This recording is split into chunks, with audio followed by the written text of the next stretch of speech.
Olá, Deus abençoe. Feliz ano novo. Você já notou quão frágil são essas frases, né? Essas datas? Um novo ano, uma nova perspectiva, vamos virar uma página. Sem querer ser estraga-prazeres, mas qual a diferença de ontem ou de 2, 3 dias atrás para hoje? Eu te perguntaria assim, como está o novo ano? É tudo igual. Nós temos que agradecer a Deus por mais um ano vivido. Isso é fato. Isso não é nem uma responsabilidade. Está em nós como uma necessidade. É intrínseco de um verdadeiro cristão a gratidão pelas vitórias. E um dia a mais é uma vitória. Vamos dizer assim, um dia a menos. Nossa vida foi pré-ordenada por Deus. Eu não sei quanto tempo vou viver aqui, mas nos anais de Deus, dentro da mente de Deus, Ele sabe exatamente quantos dias, quantos minutos eu vou viver aqui. Então, a cada dia que passa, eu vou dizer assim, um dia a menos. Um dia a menos. Meu Deus, eu tenho pouco tempo mais para... Não. Nós não vamos nos desesperar com um tempo a menos, porque quanto mais passam os dias, mais perto da promessa. Segundo Hebreus, capítulo 11, existe uma promessa e nós a alcançaremos. E essa promessa, ela é vida eterna, regresso para a nossa vida eterna. Todo verdadeiro cristão, ele sempre foi eterno, esteve nos pensamentos de Deus. Então, eu saio da eternidade, entro no tempo, estou voltando para a eternidade. E aí, as pessoas têm essas coisas que a sociedade vai colocando. Mais um final de semana, mais uma data, mais um aniversário, um novo ano. Sabe de uma coisa? Esse ano eu vou viver assim. Olha, se nós ficarmos nessa coisa de virar uma página, nós vamos sempre escrever uma história de fracassos, de frustrações. Você vai virar uma página do quê? Do seu livro. Ali em Daniel capítulo 7, Daniel capítulo 7 tem uma conexão com Apocalipse capítulo 20. Ali mostra que livros foram abertos. Quais livros? Os livros das nossas vidas. Cada momento que nós estamos vivendo está sendo registrado nos livros das nossas vidas. Nossos erros, nossos pecados, nossas incredulidades, nossos problemas, nossos pensamentos, nossas ações, nossos acertos, sim. Mas, de acordo com a Escritura, nós seremos julgados por aquilo que está escrito nesses livros. Mas existe uma coisa, vamos tomar aqui, Apocalipse capítulo 13, está escrito assim no versículo 11, verso 7 diz assim, foi-lhe permitido fazer guerra aos santos e vencê-los, e deu-se-lhe o poder sobre toda tribo, língua e nação. Isso aqui está falando de uma besta. E adoraram-na todos os que habitam sobre a terra, esses cujos nomes não estão escritos no livro da vida do Cordeiro, que foi morto desde a fundação do mundo. Então existe um livro da vida do Cordeiro, onde nomes estão colocados ali, e qualquer pessoa na terra que não tenha seu nome escrito nesse livro da vida do Cordeiro, irá adorar a besta. Sem entrar na questão da besta aqui, eu entro na questão do livro. Qual livro você vira uma página no passar dos anos? Novo ano, vamos virar uma página. Vamos mudar, olha, esse ano eu vou fazer isso, eu vou fazer aquilo. Na verdade, essa coisa de ficar fazendo propósitos, essa coisa de ficar tentando mudar a maneira de viver, tentando escrever uma nova história, todas as histórias dos homens, grandes ou pequenos, grandes personalidades ou insignificantes habitantes, todos que não têm seu nome escrito no livro da vida do Cordeiro, sua história inteira será um fracasso, desaguando na adoração à besta. E todos os que adoram a besta serão lançados no lago de fogo juntamente com Satanás. É bíblico.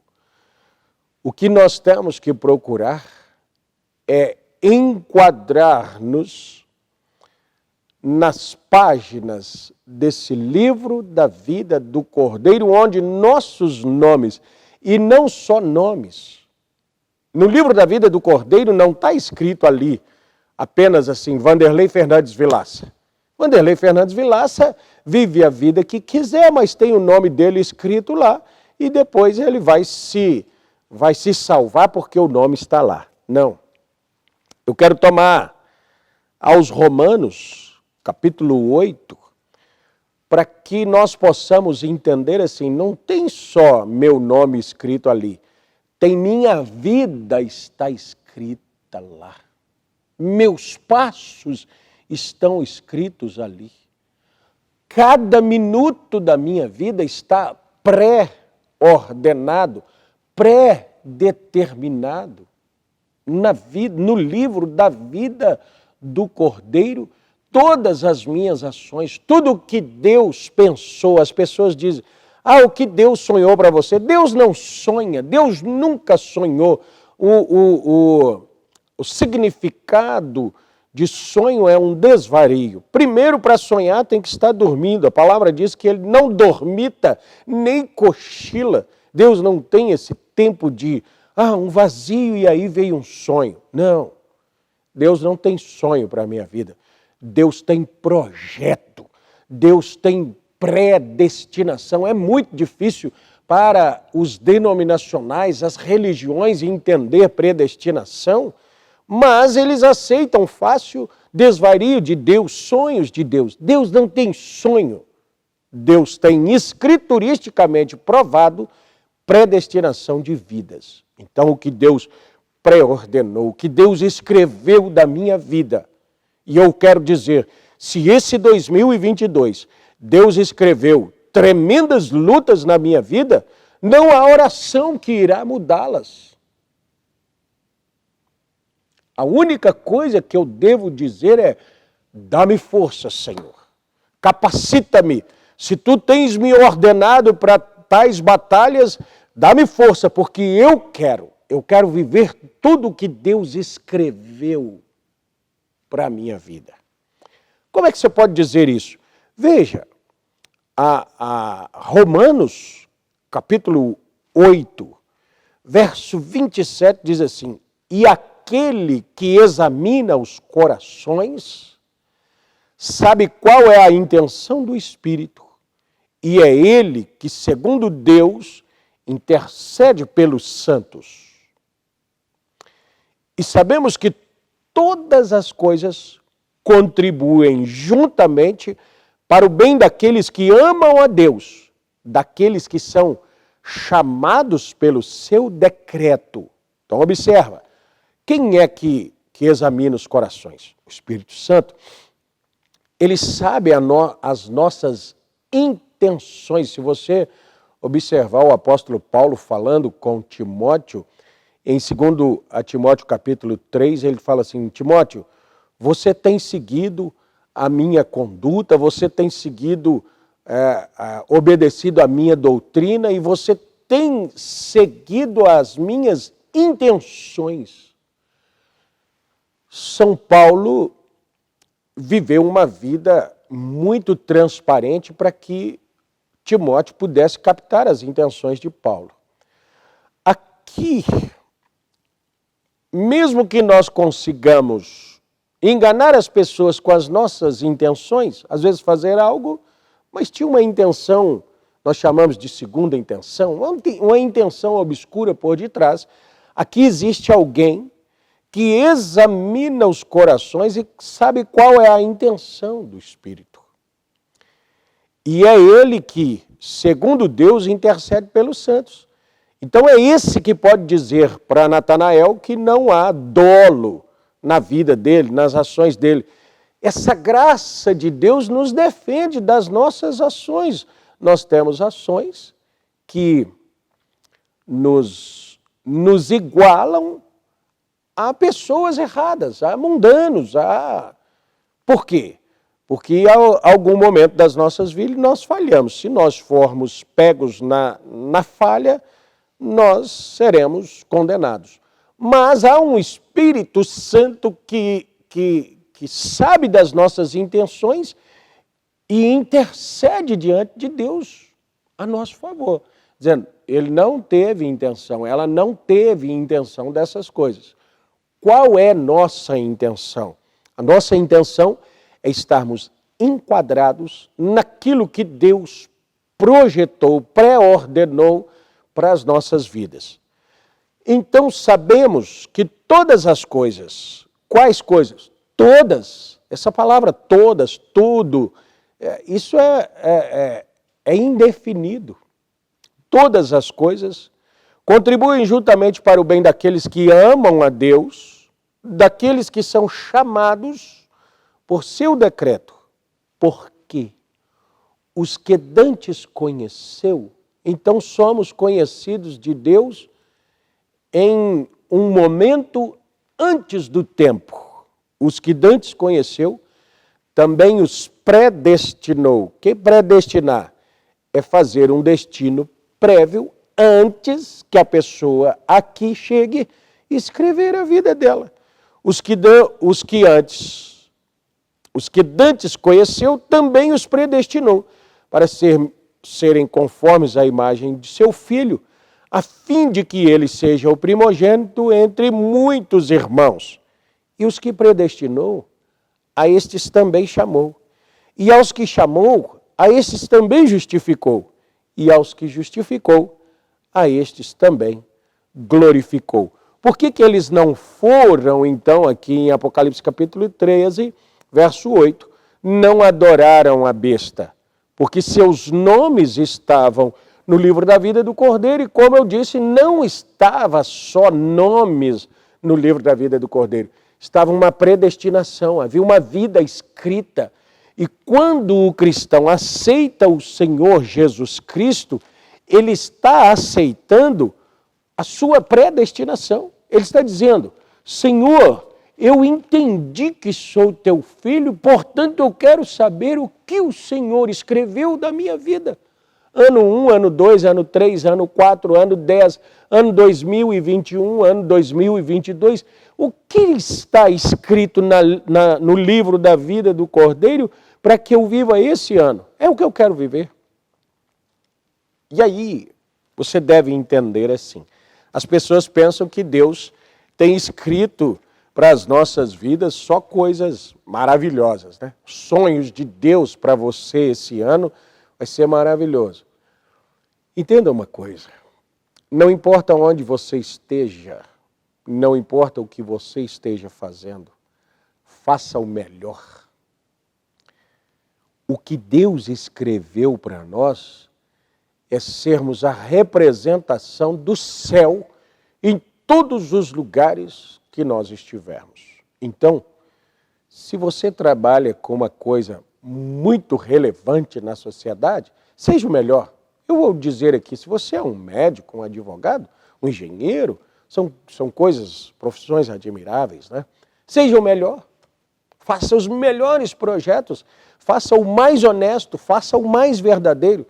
Mas se você não faz parte dessa classe de pessoas ali com a oportunidade de ter estudado, de formação, mas você faz um trabalho que o mundo pode considerar melhor, seja melhor. Seja o melhor. Eu estava vendo não sei se isso é verídico ou não, mas ainda que isso fosse uma ilustração, um rapaz desses no semáforo lavando os vidros do carro, né? Chega ali e diz, senhor, amigo, posso lavar o vidro do carro aqui? Você dá para ele uma moeda. Então aquele rapaz, o motorista permitiu que ele lavasse o vidro do carro. E ele lavou e percebeu que ficou uma manchinha, ele lavou de novo.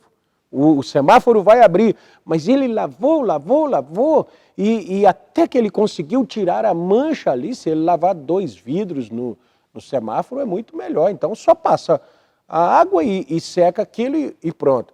Mas ele viu que ficou uma mancha, lavou, até que tirou aquela mancha. Quando o homem abriu o vidro para dar para ele a moeda, ao invés de dar a moeda, deu para ele um cartão.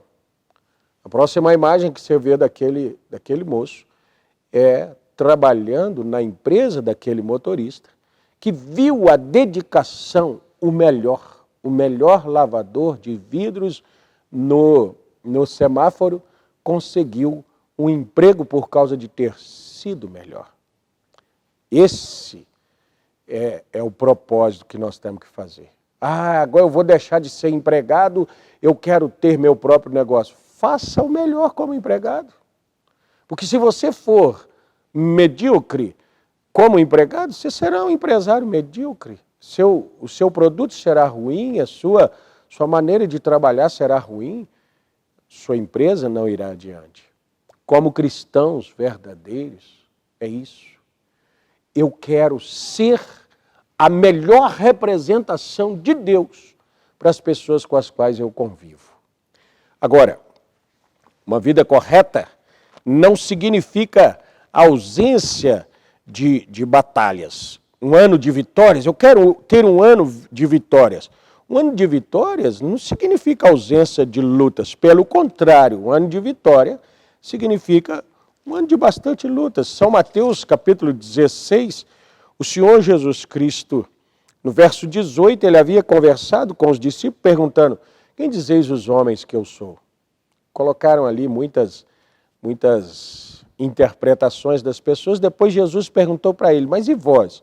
Que dizeis que eu sou? Pedro se levanta e diz, tu és o Cristo, Filho do Deus vivo. Opa, essa é a verdadeira revelação. É isso aí, Pedro. Aí Jesus, no verso 18, diz assim, pois também eu te digo que tu és Pedro, sobre esta pedra edificarei a minha igreja. Qual pedra? Pedro? Não. Sobre essa pedra nas Escrituras significa revelação. Sobre essa revelação de quem é Jesus, edificarei a minha igreja e as portas do inferno não prevalecerão contra ela. O que significa prevalecer? Levantar, lutar contra e vencer.